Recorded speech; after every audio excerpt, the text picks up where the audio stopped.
تعالوا بقى اوريكم الخمس فرخات طلعت منهم قد ايه.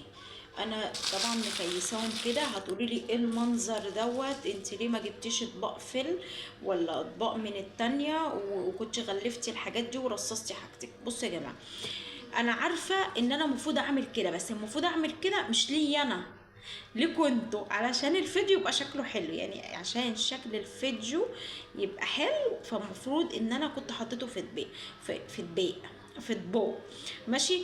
بس انا ما ينفعش ان انا بالنسبه لي انا مش هيبقى عملي، علشان الاطباق هياخد مني مكان، يعني هياخدوا مني مكان في الفريزر.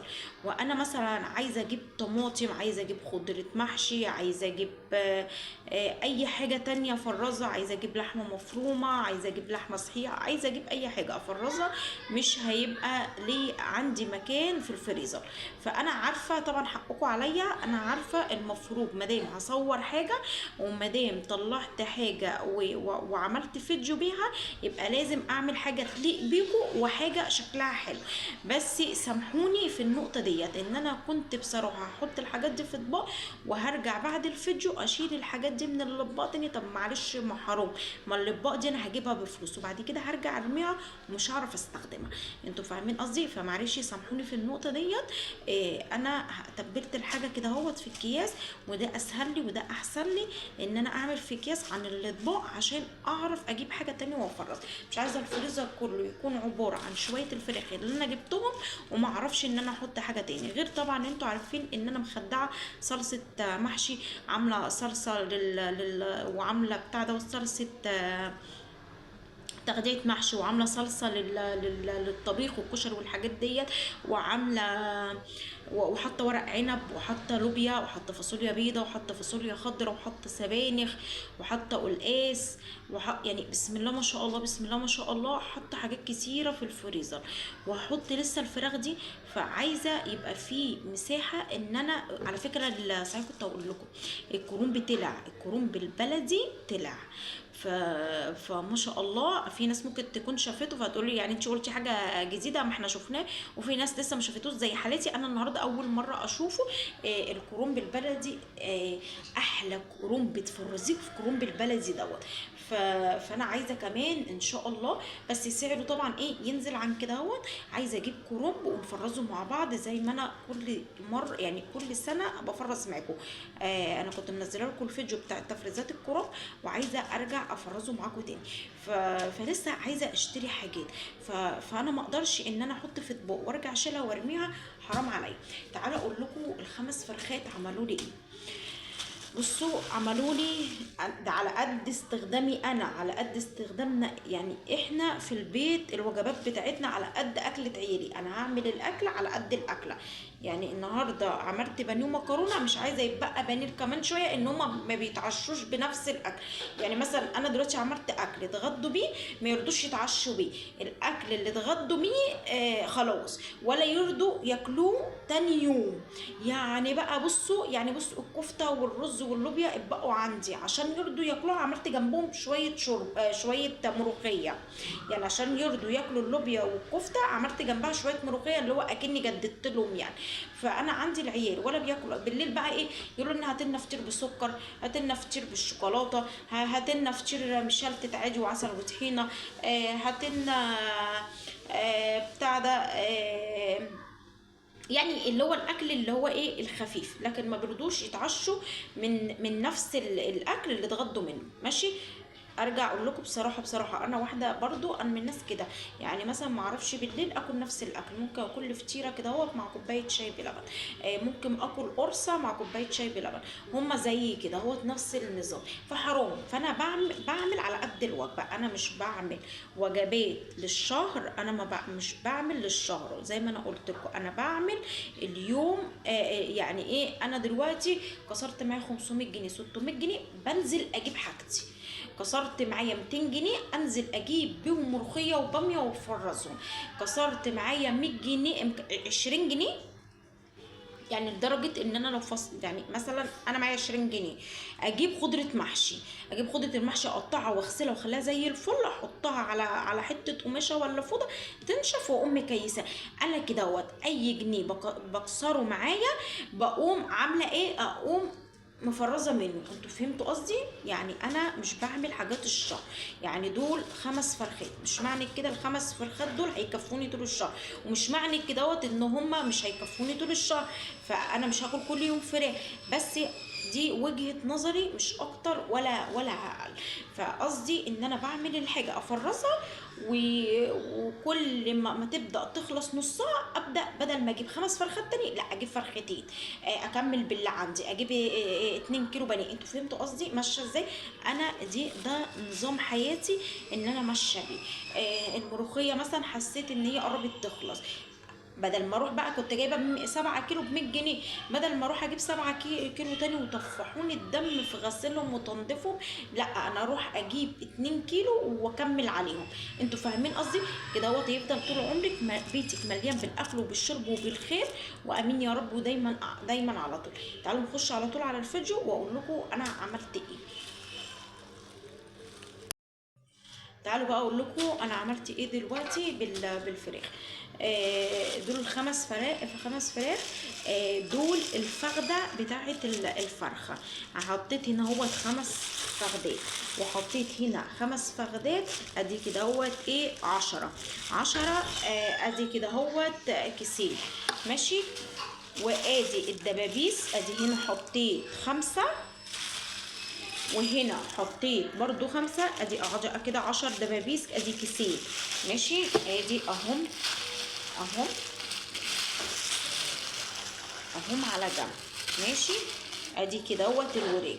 دول الاجنحه بتاعت ال5 فراخ، الاجنحه والحته اللي انا وريتها لكم اللي هي حته كده وبتبقى مكسوره كده هو مطرح ما بيكسر الدبوس من الفخده.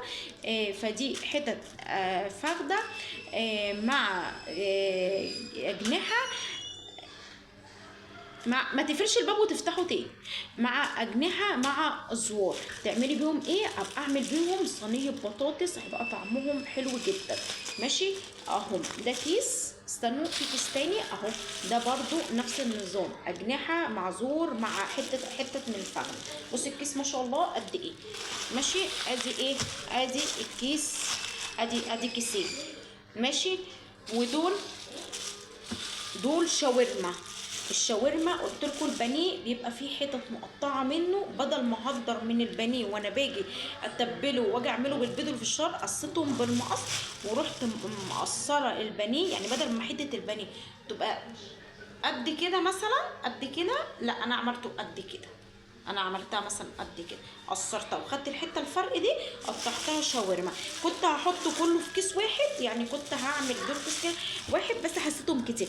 طب انت هتعملي بالشاورما ايه؟ الكيس دوت هطلعه كده اهوت في شويه زيت واعمل عليه رز بسمتي، هيبقى احلى رز بسمتي بالشاورما. طب الشاورما التانية ديت، الشاورما التانية بجيب بطاطس اقطعها مكعبات، بقطعها مكعبات بيضة كده من غير صلصة ولا أي حاجة، وأقوم مشوحاهم وأديهم غلوة على النار، وتغمزي أحلى بطاطس مكعبات بالشاورما. فدي وجبة تانية ماشي. وده الكيس بتاع الكبد والقوانص. زي ما انا قلت لك، خلي الراجل هو اللي يعمل لك حاجتك، خلي الراجل يقطع لك حاجتك بدل ما تقعدي تقطعي وتدوخي نفسك. ادي دول الكيس الكبد والقوانص، دول ممكن اطلعهم على فريك، اعمل فريك بيبقى طعمه تحفه. اعمل لا مش هحط ده على ده، يعني اعمل حله فريك ودوت، لو ممكن اعمله بمعلقه توم، او ممكن اقطع عليه بصلتين كبار واعمله بالبصل. في ناس عندي بيحبوا كده وعندي بيحبوا كده، محلة فريك مع طبق سلطه او بطاطس محمره بيبقى طعمها تحفه ماشي. ادي الكبد والقوانص. البانيه ما شاء الله طلع لي، ثواني بقى، ادي كيس، ادي 2، ادي 3، ادي 4، ادي 5. بسم الله ما شاء الله طلع لي 5 اكياس بانيه. ليه انت حاطه في البانيه كام حته؟ حاطه البانيه مقطعاه كده، كده بالظبط، نفس ده كده، مش اعرض من كده ومش ارفع من كده، كده بالظبط. مقطعه لحد هنا اهو كده اهوت. حاطه في كل كيس انا حاطه يعني بالعدد علشان ابقى عارفه ان مفيش كيس اقل من كيس وكده، وانهم كلهم زي كل كيس حاطه فيه 20 واحده، 20 قطعه ماشي، مع طبق المكرونه مع طبق البطاطس المحمره، حلو قوي، غدوه زي الفل. مش هنقعد ناكل بانيه طول ما احنا قاعدين، في مكرونه في بطاطس في اكل تاني. فحطيت في كل كيس 20 قطعه ماشي. عملوا لي قد ايه؟ عملوا لي 5 اكياس بانيه. تمام تمام. دي كل الكميه اللي عملوها. فما شاء الله طلعت منهم حاجات كتيره هتنفعني جدا جدا. مش هكذب عليكم واقول لكم هتنفعني طول الشهر، مش هكذب عليكم واقول لكم هتنفعني طول الشهرين. الكلام ببلاش. زي ما انا قلت لكم الحاجه تبدا تخلص، انا هبدا إن قبل ما تبدا تخلص نص الحاجه حسيت خلاص بدات تقل مني، ابدا اجيب كميه اقل وابدا ان انا اغسل. اجيب يعني وافرز. عايزه اقول لكم ان التفريز ده بيتعب جدا ومفيش حاجه سهله، بس انا تعبت دلوقتي، بس بكره وبعده وبعده وبعده مش هتعب تاني. لما اطلع كيس بانيه متبل كده يا دوبك على واحده بيضه، شويه فلفل اسود، على الفيجيتار والزيت مع شويه المكرونه، انا ما تعبتش ولا قطعت ولا غسلت ولا عملت اي حاجه. طلعت كيس وراك زي ده كده اهوت، وخدت الكيس زي ما هو، حطيته في صينيه وحطيت عليه معلقه صلصه مع شويه فلفل، بزود فلفل اسود تاني، يعني انا حاطه فلفل اسود بزود عليه فلفل اسود تاني، ومعلقه صلصه، وقلبته ببعض، معلقه سمنه، وحطيته في الفرن. انا خلصت صينيه الوراك. انتوا فاهمين قصدي؟ فالحاجات سهله وجميله ومغسوله وزي القشطه ونضيفه معاكي. عايزه اقول لكم انا هقفل معاكم دلوقتي وهمسك الرخامه دي كلها كده اهو بالحب وكل حاجه، كل ده بالخل وبالكرور وبالبريل همسكه، هليفه خليه زي القشطه مطرح الفراخ ومطرح ما عملت الحاجه. والحمد لله ده كان فيديو النهارده. حبيت ان انا اديكم افكار، وبرجع تاني اعتذر لكم ان انا مش حاطه الحاجه في اطباق وان انا حاطها لكم في اكياس، بس انا بديكم فكره مش اكتر. الفراخ رخيصه دلوقتي، وفري على نفسك وهاتي 5 فراخ اللي انا جبتهم ب 850، بكره ممكن تلاقيهم ب 2000 جنيه. هتقولي لي ازاي؟ هقول لك ما الفرخه لو لا يعني مش ب2000 جنيه، لا، لو الفرخه ب1000 جنيه هيبقى الفرخه ب200 جنيه. في ايه؟ انا بدات اظهر. الفرخه ب 200 جنيه، جبتي 5 فرخات هيقطعوا لك اكتر من 1000 جنيه، 1000 جنيه وي. فقصدي والفراخ ساعات بتوصل اكتر من كده. جبتي بانيه، البانيه كان وصل معانا ل 250 جنيه و240 جنيه الكيلو، لا دلوقتي البانيه ب 180 جنيه. بس ما تجيبيش بانيه وهاتي فرخه وخلي الراجل يقطعها لك احسن ما انت تقعدي تقطعيها. شوفوا وشكم على خير، ويا رب الفيديو يكون عجبكم. بالله عليكي وصلتي لحد هنا اعملي لي لايك واعملي لي اشتراك لو انت مش عامله. شوفوا وشكم على خير.